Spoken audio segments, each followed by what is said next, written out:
अपनी पार्टी के राष्ट्रीय अध्यक्ष श्री जगत प्रकाश नड्डा जी का आप सबकी ओर से और हिमाचल की ओर से अभिनंदन करता हूं, स्वागत करता हूं।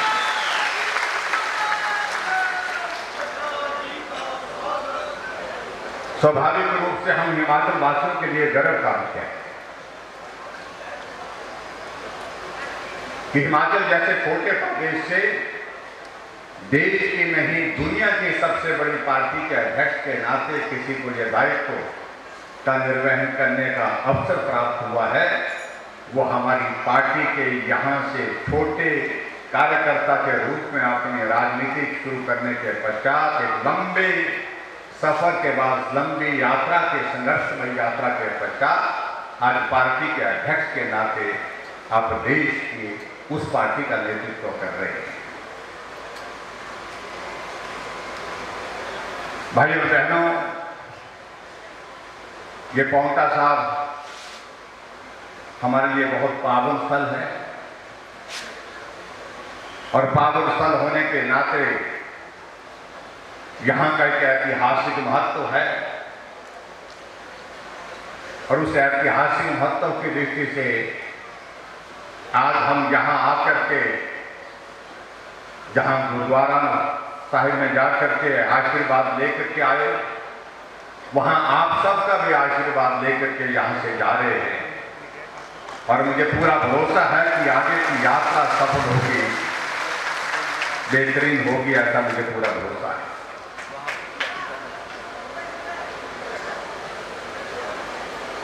जहां आदरणीय प्रधानमंत्री जी ने पूरे देश के लिए आजादी के 75 वर्ष बीतने के पश्चात अमृत महोत्सव के कार्यक्रमों की शुरुआत की कि भारत 75 वर्ष पहले जब स्वतंत्र नहीं था और उसके पश्चात स्वतंत्रता के बाद इस यात्रा का यह दौर जो हमने पूरा किया है, आज भारत पूरे विश्व के मानचित्र पर अलग पहचान के साथ खड़ा है। यह इतिहास सबको जानना चाहिए क्योंकि अधिकांश लोग आज की तारीख में जहां पर भी हमारे बैठे हैं, जिन्होंने आजादी के उस भारत के इतिहास को सुना है, पढ़ा है, लेकिन शायद देखा नहीं, क्योंकि उनका जीवन 1948 के बाद, 1947 के बाद शुरू हुआ, इसलिए वो संभव नहीं हुआ। हम दुनिया की इस दौड़ में कहीं भी पहुंच जाए, लेकिन भारत का गौरवमयी इतिहास हमारे साथ सदैव रहना चाहिए। जिन लोगों ने संघर्ष करके अपने जीवन की कुर्बानी दी, उनकी कुर्बानी को हमको आज के इस अवसर पर स्मरण करना चाहिए और जिन लोगों ने इस देश को आगे बढ़ाने के लिए अपना बहुमूल्य योगदान दिया है, उनके योगदान को भी स्मरण करने का अवसर है। और इसलिए आपने इस बात को देखा होगा, आदरणीय प्रधानमंत्री जी की एक बहुत बड़ी खासियत कि जब भी इस प्रकार का कार्यक्रम, जब भी इस प्रकार का कोई अवसर आता है, उसको एक बहुत बड़े इवेंट के रूप में पूरे देश और दुनिया के सामने करते हैं। और आज हमें इस बात की खुशी है कि 75 वर्ष की उस स्वतंत्रता के बाद की इस यात्रा का, अमृत महोत्सव का दौर भारत के अंदर तक सीमित नहीं है, पूरा दुनिया उस दौर को देख रही है। और आदरणीय प्रधानमंत्री जी को मैं बधाई देना चाहूंगा कि जिस प्रकार से उन्होंने भारत का इतिहास दुनिया के समक्ष रखा। हमारी नई पीढ़ी को जानना चाहिए कि आजादी कैसे मिली और आजाद भारत होने के पश्चात किस कठिनाई के दौर में से हम आगे पहुंचे। और इसलिए मैं खासतौर से बधाई देना चाहूंगा आदरणीय पार्टी के हमारे सम्मानीय अध्यक्ष जगत प्रकाश नड्डा जी को, जहां सरकारी स्तर पर आदरणीय प्रधानमंत्री नरेंद्र मोदी जी ने कार्यक्रमों का आयोजन किए, एक घड़ी बनाई, एक लड़ी बनाई, वहां पार्टी के स्तर पर हमारा संगठन भी हर पोलिंग बूथ पर, मतदान केंद्र पर खड़ा होकर के इस अमृत महोत्सव का सम्मान करने के लिए, इस अमृत महोत्सव की जानकारी लोगों तक पहुंचाने के लिए खड़ा हुआ। और इसलिए आपने इस बात को भी देखा होगा कि अब की बार 15 अगस्त के कार्यक्रम के लिए एक विशेष कार्यक्रम का आयोजन, हर घर तिरंगा घर घर तिरंगा, इस प्रकार का कार्यक्रम आज से पहले कभी भारत में देखा नहीं। ऐतिहासिक कार्यक्रम। मैं शिमला से उस दिन सिरमौर में ही आकर के उस कार्यक्रम के लिए आया था 15 अगस्त को। लेकिन जब मैं सोलन से होकर के आ रहा था, मैं देख रहा था, चाहे चाय की दुकान है, चाहे ढाबे की दुकान है, चाहे किसी का घर है, चाहे वो सरकारी कार्यालय है, हर घर में झंडा लगा हुआ था, तिरंगा झंडा लगा हुआ।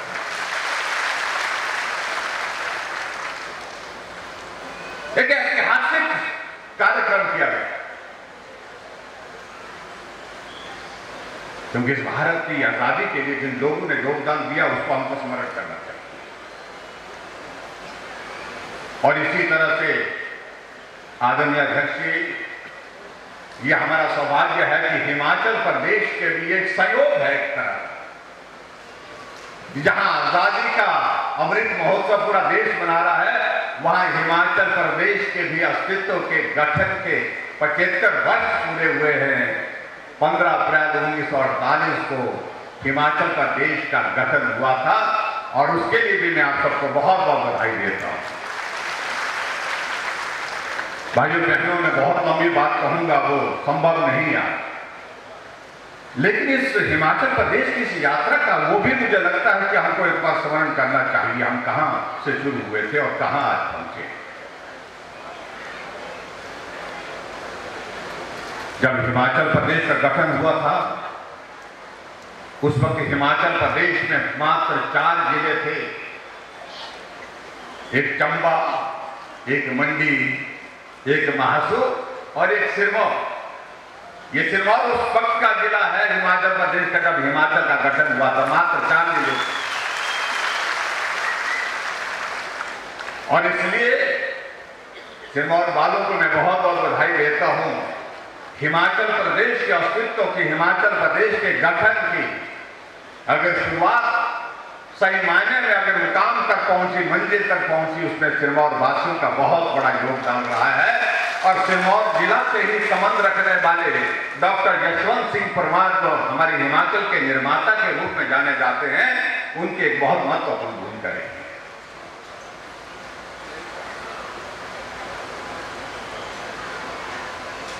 अभी आप लोगों ने हमसे पहले डॉक्यूमेंट्री देखी होगी, उस डॉक्यूमेंट्री में आपने देखा होगा हमने इसको सीमित नहीं किया कुछ लोगों का।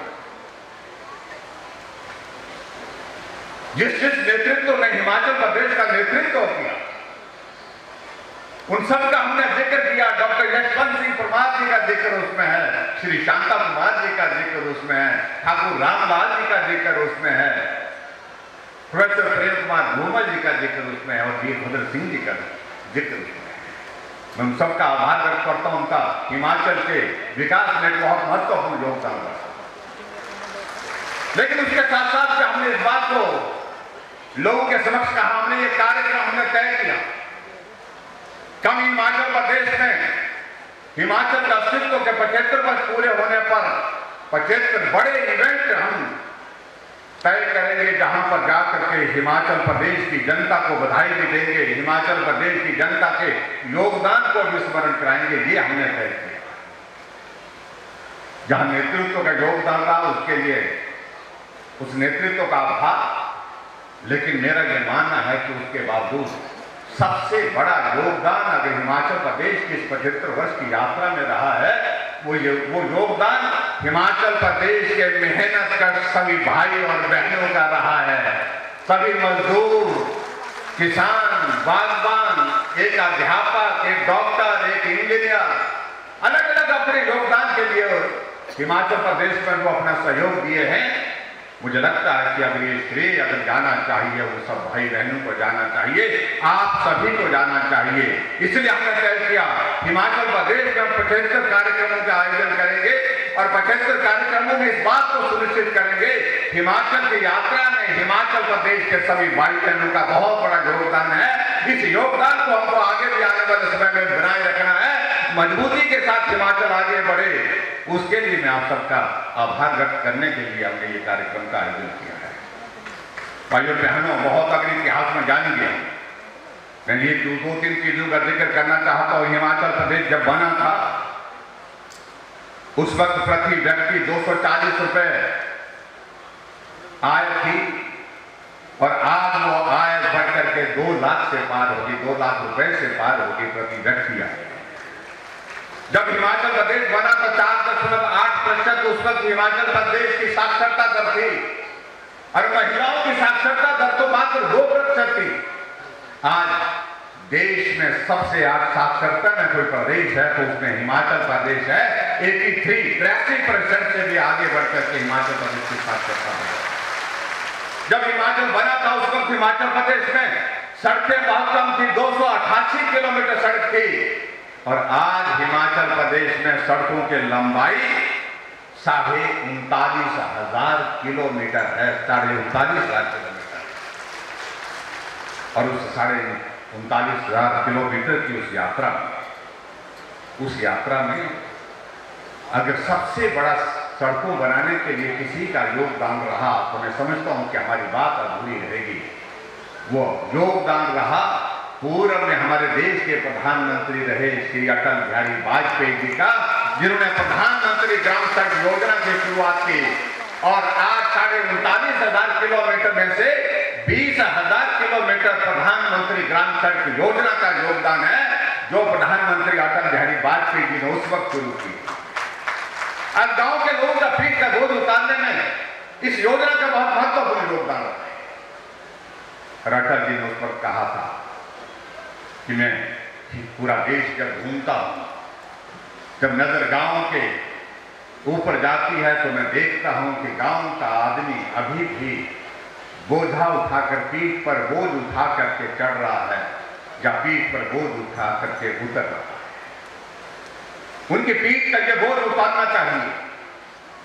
प्रदेश सरकारों के पास संसाधन नहीं कि अपने बलबूते सभी गांवों को सड़क बना सके, इसलिए मैं घोषणा कर रहा हूं कि पूरे देश के लिए 7 करोड़ रुपए की लागत से प्रधानमंत्री ग्राम सड़क योजना की वो शुरुआत कर रहे हैं और दिल्ली से हम पैसा देंगे और गांव-गांव में सड़कें पहुंचाएंगे।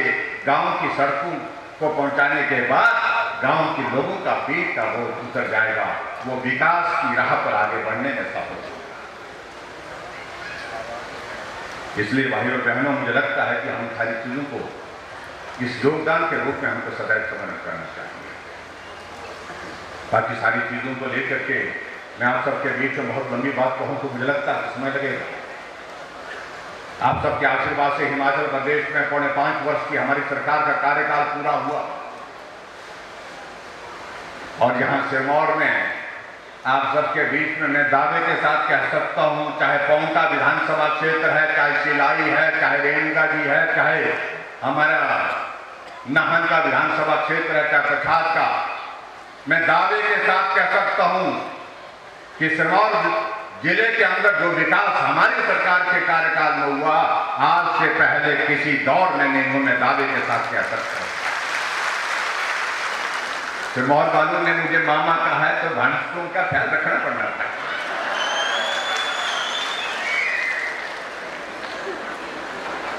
हमारे भांजे ठीक रहेंगे, आगे बढ़ेंगे तो हमको बहुत अच्छा होगा, मामा को उसकी ज्यादा खुशी होगी। आपकी भावनाओं का हमने सम्मान किया।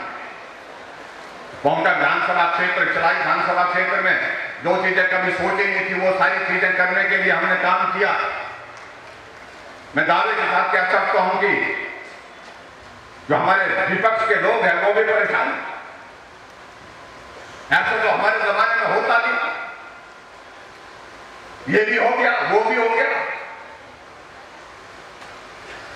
लेकिन इसके बाद में इतना जरूर में कहना चाहता, आपकी सबसे बड़ी भावनाओं का सम्मान करते हुए जिस मुद्दे को लेकर के हमेशा कहते थे हमको ये चाहिए, ये हमारे सम्मान का प्रतीक है।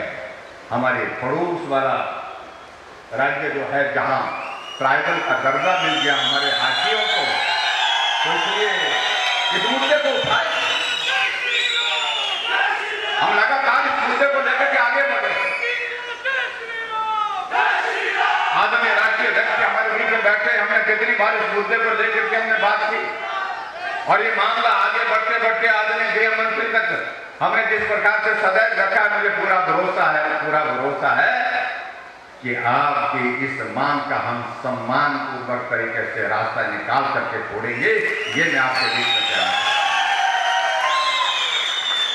बाकी सारी बातों को लेकर के तो मुझे सिर्फ इतना कहना भाई और बहनों कि हमने कहा है हिमाचल प्रदेश में हमने रिवाज बदलने की बात कही। अगर रिवाज बदलने की बात कही है तो हम आज नहीं कह रहे। हम रिवाज बदलने की बात उस दिन से कह रहे हैं जब हिमाचल प्रदेश में सरकार बनी थी। पहले दिन से हमने शुरुआत की। रिवाज तो ये था हिमाचल प्रदेश में जब सरकार बदलती थी, पुरानी सरकार के लोगों के ऊपर मामले दर्ज हो जाते थे, पुरानी सरकार के कई योजनाओं को रद्द कर दिया जाता था। हमने कहा कि देवभूमि हिमाचल प्रदेश है और यहाँ के लोग भी देवतुल्य हैं, इसलिए हमको बदले की भावना से काम करने की इस परंपरा को रोकना होगा। हमने वही रोका और रिवाज बदला। हमने कहा आओ मिलकर के हम आगे बढ़ते हैं, मिलकर के हम हिमाचल प्रदेश में काम करेंगे, हिमाचल को एक बनाकर के सशक्त हिमाचल, मजबूत हिमाचल, आगे बढ़ता हिमाचल पूरे देश दुनिया के सामने प्रस्तुत करेंगे और उसमें मुझे खुशी है कि उसमें हम सफल होंगे। रिवाज बदलने के बाद रिवाज तो ये था जब सरकार बदलती थी तो टोपी बदल जाती, टोपी के रंग बदल जाते। लेकिन हमने कहा ये हिमाचल अपना है, हिमाचल की टोपी हमारी शान है, हमारी पहचान है, इसको राजनीति से नहीं जोड़ेंगे। ये टोपी चाहे हरी है वो भी हमारी है, लाल है वो भी हमारी है, सिरमौर की टोपी वो भी हमारी है, कुल्लू की टोपी वो भी हमारी है, किन्नौर की टोपी ये भी हमारी है। और हमने उस तरह से शुरुआत की, रिवाज बदलने की बात की। और उसी तरह से अभी भाई और बहनों आप मुझे बताइए कि हम कहां गलत हैं? पूरे देश में वो रिवाज बदल रहा है। यहां उत्तराखंड का चुनाव हुआ, लोग वहां कहते थे कि रिवाज बना है 5 वर्ष के बाद तो सरकार बदल जाती है। चुनाव हुआ, परिणाम निकला, धामी जी मुख्यमंत्री थे, सरकार भाजपा की फिर से बनी और फिर से धामी जी मुख्यमंत्री बने। रिवाज बदला। हम कौन सा गलत बात करें? या उत्तर प्रदेश का 37 वर्षों से यही होता था, हर 5 वर्ष के बाद सरकार बदलती थी। योगी जी थे, योगी जी है, रिवाज बदला और हमने क्या गलत कहा? कुछ गलत नहीं। हमारे पड़ोस का राज्य हरियाणा को आपके साथ लगता है, जहां कहीं एक दौर में ऐसा होता था, आदरणीय अध्यक्ष जी को अच्छी तरह से मालूम है, जहां पर अधिकांश सीटों पर जमानत जब्त होती थी। रिवाज बदला, मोदी जी आए, सरकार 2014 से 2019 तक भाजपा की बनी और 2019 में फिर चुनाव हुए, फिर मनोहर लाल खट्टर जी हरियाणा के मुख्यमंत्री के नाते सरकार चला रहे हैं। रिवाज बदला के लिए क्या गलत था? हमने कहा जब पूरे देश में रिवाज बदल रहा है, गोवा में चुनाव हुआ, वहां भाजपा की सरकार फिर सत्ता में आ गई, मणिपुर में फिर भाजपा की सरकार सत्ता में आ गई, तो हिमाचल प्रदेश में क्यों नहीं बदलेगा रिवाज? बदलेगा, निश्चित रूप से बदलेगा। आप सबसे आशीर्वाद चाहिए। अब हिमाचल प्रदेश का हम रिवाज बदलेंगे और यही भाव के साथ हमने अपनी बात कही है कि आने वाले समय में हिमाचल प्रदेश में भारतीय जनता पार्टी की सरकार फिर सत्ता में आएगी। आदरणीय जगत प्रकाश नड्डा जी का योगदान हिमाचल का कभी हम भूल नहीं सकते हैं। ऑल इंडिया मेडिकल इंस्टीट्यूट जमीन पर खड़ा होकर के उद्घाटन का इंतजार कर रहा है बिलासपुर में। मेडिकल कॉलेज नाहन आपकी देन, मेडिकल कॉलेज चंबा आपकी देन, मेडिकल कॉलेज हमीरपुर आपकी देन। और मैं यहाँ देख रहा था जब ये हिमाचल बना था, उस वक्त हिमाचल प्रदेश में अगर स्वास्थ्य के क्षेत्र में अगर हम बातों का जिक्र करें तो स्वास्थ्य संस्थान बहुत कम थे, 88 थे, आज 4320 है। और ऊना का हमारा सैटेलाइट पीजीआई आपकी देन, एमसीएच एक जगह नहीं है, एक जगह आपकी देन। शिमला में हमारा वो सुपर स्पेशलिटी हॉस्पिटल बन रहा है, वो आपकी। इसलिए आपके योगदान को कभी हम भूल नहीं सकते। आपने हिमाचल को आगे बढ़ाने में एक बहुत बड़ा महत्वपूर्ण रोल किया, भूमिका की। और जहां आदरणीय प्रधानमंत्री जी का अगर हम बात करें, उनका सदैव हिमाचल के साथ किस प्रकार का आप देखिए, इन 5.25 वर्ष के कार्यकाल में हिमाचल में 7 बार प्रधानमंत्री जी आए। ये अपना हिमाचल, मेरा हिमाचल, जहां मुझे आने का मन करता है, जब आता हूं तो लगता है मैं अपने घर आया। ये भाव देश के प्रधानमंत्री नरेंद्र भाई मोदी जी करते हैं। कोविड का संकट था, बहुत बड़ा संकट। मुझे लगता है कि मेरी बात अधूरी रहेगी। जहां हजारों की संख्या में हम यहां पर खड़े हैं, बैठे हैं, तो ये स्थिति तब बनी जब वैक्सीन भारत के साइंटिस्ट ने बना करके तैयार की, बिना पैसे के वैक्सीन पूरे देश के लोगों को लगाने के लिए। और उसमें आप सबका बहुत बड़ा योगदान रहा है। मैं देख रहा हूं आशा वर्कर यहाँ पर हैं, आंगनबाड़ी वर्कर यहाँ पर हैं, डॉक्टर्स हैं, नर्सेज हैं, जिनने बहुत अपने जीवन को जोखिम में डाल करके काम किया। और पूरे देश भर में जब वैक्सीन का अभियान चला तो हिमाचल पहली डोज में भी पहले नंबर पर और दूसरी डोज में भी पहले नंबर पर रहा। उसके लिए मैं आप सबका बहुत बहुत अभिनंदन करता हूं, बहुत धन्यवाद करता हूं। लेकिन भाई और बहनों, आगे बढ़ना है, मिलकर के आगे बढ़ना है। अब आप अंदाजा लगा सकते हैं, हम चुनाव के करीब हैं, और इसलिए मैं बहुत लंबी बात नहीं कहना चाह रहा हूं। मैं इसमें इतनी बात कहना चाह रहा हूं, जो हमने करना था इतने बड़े संकट के बावजूद वो हमने करने की कोशिश की, उसमें हमने सफलता हासिल की। लेकिन अब आपके करने का भी आशीर्वाद हमको प्राप्त होना चाहिए। आप सबकी शुभकामनाएं चाहिए। पांवटा की इस पावन धरती से मैं समझता हूं कि आपका आशीर्वाद निश्चित रूप से मिलेगा। और आने वाले समय में जब हिमाचल प्रदेश में चुनाव होगा तो पूरा का पूरा सिरमौर भाजपा के साथ होगा। यही मैं निवेदन करते हुए आदरणीय जगत प्रकाश नड्डा जी का आज के इस कार्यक्रम में विशेष तौर से आपने समय निकाला, आपका अभिनंदन करता हूँ, आपका बहुत बहुत धन्यवाद करता हूँ। जय हिंद, जय हिमाचल।